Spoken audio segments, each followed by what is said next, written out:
O naisipan yung imbitahin kami mga vlogger? Kasi ganito yun.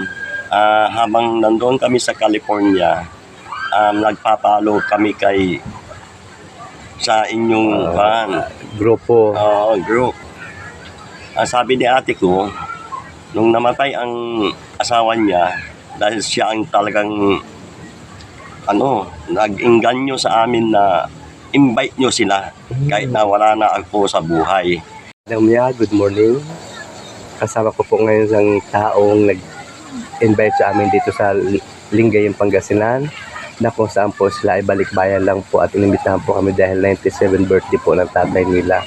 At napaka-warm po ng pagtanggap nila sa amin dahil napakasarap nila tumanggap ng bisita. Sana lahat po ng mga followers namin o lahat ng mga na-encounter namin, ganun din po katulad nila. Sila po yung napaka-stable na ng buhay.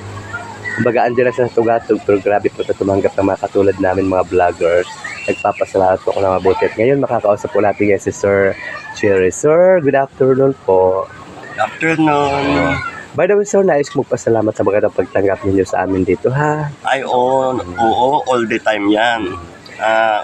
Pag nag-invite kami, talagang ibibigay namin ang makaya namin ma-entertain kayo.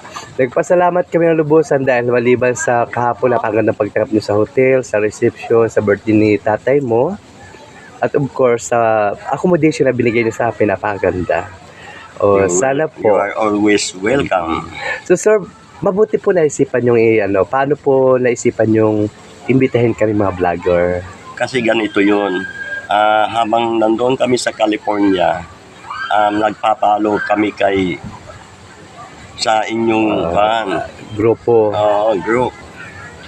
Sabi ni ate ko, nung namatay ang asawa niya, dahil siya ang talagang nag-inganyo sa amin na invite nyo sila kahit na wala na ako sa buhay. Dalhin nyo sila sa Pangasinan, itour nyo sila. Kaya naisip ng ate ko, i-timing na lang sa 97th birthday ni Papa. Si Papa Dinong Yukinto. Kaya po na kayo natutuwa. Sabi ko, sobra, in-announce nyo pa na guest visitor, binanggit nyo pa. Kami natutuwa. Actually, kahit kanina umaga, sir, napag-usapan ka namin. Very hospitable, generous yung tao.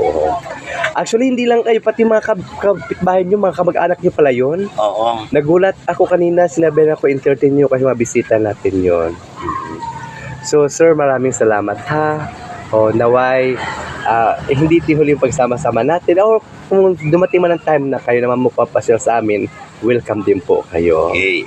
Kung by next year, by June, darating ako dito kasi every year umuwi ako. July, 2 months ang kinuha kong vacation dahil yung July, birthday ng Papa na July 22. Kung sa pag gusto ng ating Panginoon, next year ulit, sa 98th birthday ni Papa, you are welcome again. Mag-send kami ng invitation sa inyo. Maulit na naman ito. Sir, mula sa puso namin, lugod po kami nagpapasalamat sa inyo, ha. Don't forget, Madam Ya. Ako po yung napapad ni Madam kanina, Madam Ya. Madam Ya po. Ako po yung Vince TV team. So maraming salamat. God bless you, sir, ha. Hopefully, na hindi lang 98, 99, 100 po ang edad ni Papa mo, magsama-sama pa po tayo. At nandito lang din. Asahan natin by next year.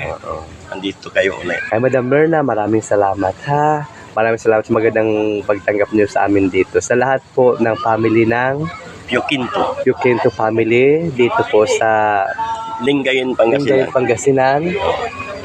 Maraming salamat sa inyong lahat, ha. Sir, God bless you po. Thank you, sir, ha.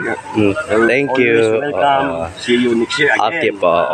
At hindi pa tayo tapos kasi nandito pa tayo ngayon sa resorts. Ito po ay libre din po nila.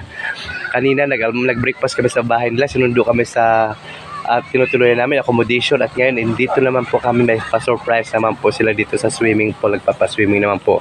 Kasama si Tris TV. Of course, mga driver, mga kasama po namin ito lahat. Sir, thank you and God bless you all. Ha? Salamat po.